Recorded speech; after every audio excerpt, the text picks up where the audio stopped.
Welcome to Walk and Talk with 1 Minute Mom, the podcast to help work from home moms and parents get tips and advice on working from home, entrepreneurship, schooling the kids from home, and how to look after yourself so you can run at your best every day. Please welcome your host, Melinda, as she shares with you during her daily walks on a farm in Africa.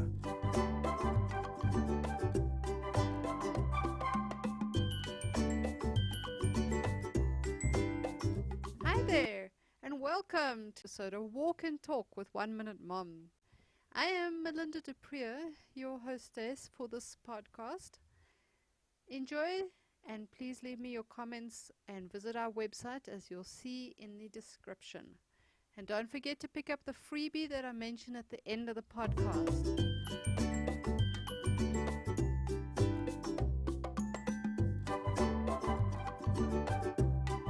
Hi, this is Melinda from 1 Minute Mom. Thank you for listening to my podcast. I only started the podcast yesterday, so this is all very fresh to me. Yesterday I did the podcast while I was actually walking around my farm, and the sound quality as a result is pretty shocking, and my breathing didn't help a bit. So what I'm doing today is I have gone for my walk. It's 4 times 300 meters or more, and now I'm sitting down in amongst the bushes on my patio. We have a separate patio next to a pool, about 100 meters away from our house, surveying the African landscape around me. It's actually quite a blisteringly hot day for this time of year. February is usually our hottest month. We've had the most astronomical rain, to such a degree that the weeds are now 6 foot high plus. And we've had 2 broken lawnmowers, so you need to understand it is quite a story in terms of getting the garden maintenance back as we quickly try and get the lawnmowers working again. So it's a little bit about where I am, and there are beautiful clouds building up.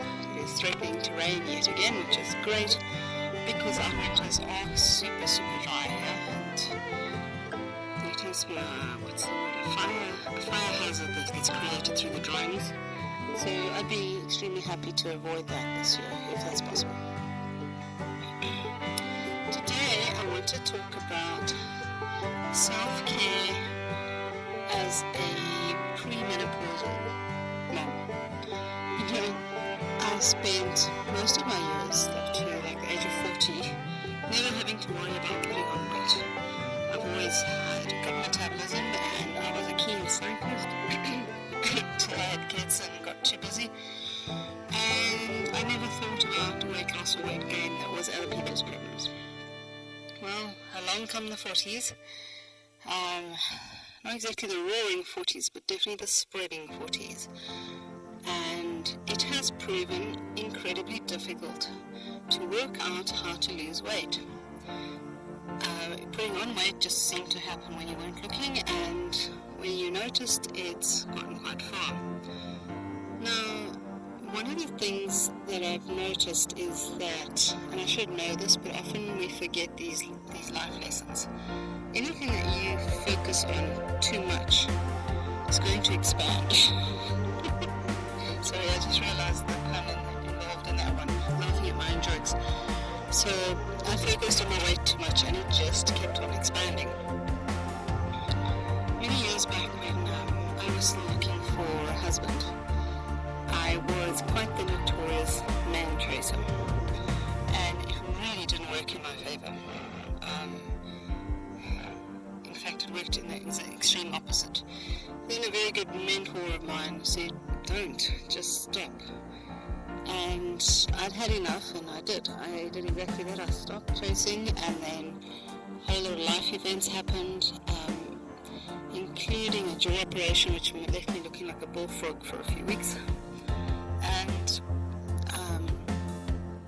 I had decided that was it. I'm not interested in men anymore, and I would join a monastery, or nunnery in my case, and become a nun, and that was that. This trying to find out how to attract a man was just too much for me.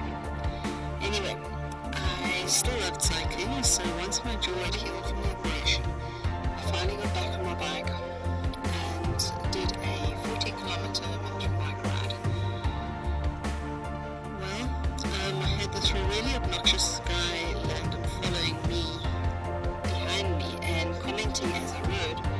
And then when we got to the top of a hill, there was suddenly on the downhill in front of me, there were a whole lot of bodies and bikes that had been in an accident. And it was just a bit of a mess, so I stopped. And as you know, bicycles do not have brake lights, and well, he almost crashed into me as a result of me stopping, and he yelled at me going, "Where are your brake lights?" In a kind of way. It turns out that his name was Daryl, and the rest is history. He is now my husband, and he is the father of our 2 children. So, it just goes to show what you focus on will expand, and don't chase after things. Like if you're in business, if you chase after money, then you're not focusing on the right things. You need to focus on service, and the money will come to you. If you want a man, don't focus on men. Focus on being you, the best you as possible, and it will happen naturally. And the same goes for your weight. Don't focus on your weight. Rather focus on your mental mindset. A huge percentage of our dietary issues these days starts with mindset. Firstly, we don't take ownership of our lives and what's actually happening around us and to us, and not what we're allowing to happen to us. But you first got to start by being quiet and learning to love yourself again, and finding out how much God loves you too. Last year I started with this quiet time during the coronavirus outbreak that we had here. We went into a level 5 lockdown, and our business income was not good, and we hadn't been doing well for the last 3 months business-wise, and now we are self-employed, and this was just super stressful. So I put the effort in and turned to God rather than worrying about money or weight or things like that. And I actually just went straight to Him, and I spent every morning 20-30 minutes just being quiet, working through a quiet time journal that I've subsequently created, and the results have been phenomenal.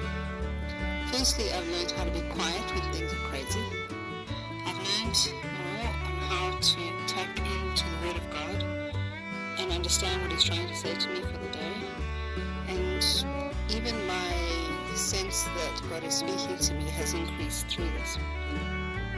But one of the benefits that I didn't expect was that I had taken up brain power of something that was driving me nuts, which was my weight gain. And I'd rather put it into something more productive, like what is God saying to me, or what does He think of me, or what I think of His words, and take off that negativity that starts the day the minute you get up and you get dressed and you look in the mirror. That had to stop, and it did through this process. And what has started to occur as a result is that I'm now starting to take responsibility for my actions. I am far more aware mentally of where I am, what I do, and as a result what I eat and how it's affecting my energy levels. So I've started drinking far more water and less coffee. I'm trying to do coffee only twice a day. And I'm cutting down on my carbohydrates because I realize that makes me grumpy during the day. I get a sore stomach problem.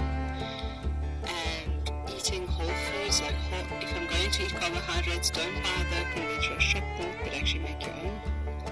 And watch your protein intake and watch the quality of the food that you eat. You actually don't need as much as you think you do.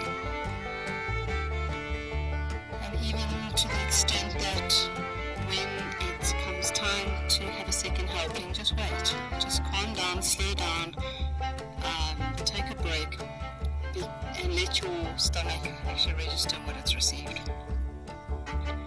In all of this, without even realizing it, I've actually started to lose weight. Not only that, my mental attitude towards weight loss has changed completely, and I'm not worried anymore. I know that I am a child of God, and that if I spend time with Him, I will figure out, naturally, it will straighten itself out. Yes, my metabolism has changed, there's no two ways about that. Yes, my emotions and my hormones are doing all sorts of crazy stuff. But what has happened is I'm actually now able to control my hormone level to some degree, better than I was, through being more mindful in the mornings and then in the afternoons after lunch, through quiet times and meditation. It's making an enormous difference. So if anybody's panting to you that meditation and things like this is great big rah-rah, I was never a believer in this. I can tell you, I thought it was the scam of the century and it just sounded like fluff to me.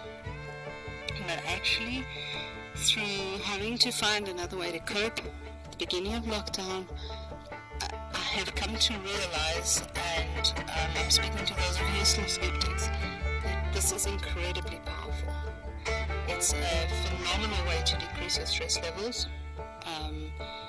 When you run multiple positions, which is my case, when you are dealing with teenagers in homeschool who have their own attitudes, and it's empowering like I cannot begin to tell you. So anyway, I just wanted to mention that this is one of the ways that I have found, I believe is one of the top triggers to start a weight loss program when you find your metabolism has changed radically.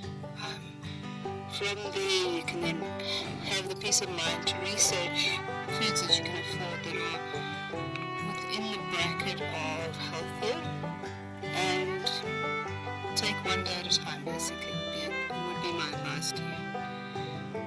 Just wanted to share that with all the moms out there who are going through these experiences. I've also got access to a great free ebook that's just come out just for the next couple of days. So click on the link below and see what's on offer that can help you understand nutrition and healthy living more.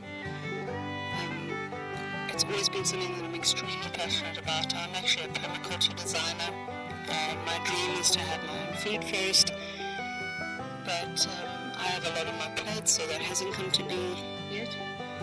But I love healthy living and nutrition, and I think these people have got onto a really good thing if you want to just have a look at the ebook that they've created. So thanks for listening today. I hope this was a better experience for you without me huffing and puffing like a crazy thing. And have a wonderful, carefree day. Enjoy a little bit of time, 15 minutes outdoors today if you can. Thanks for listening. Cheers.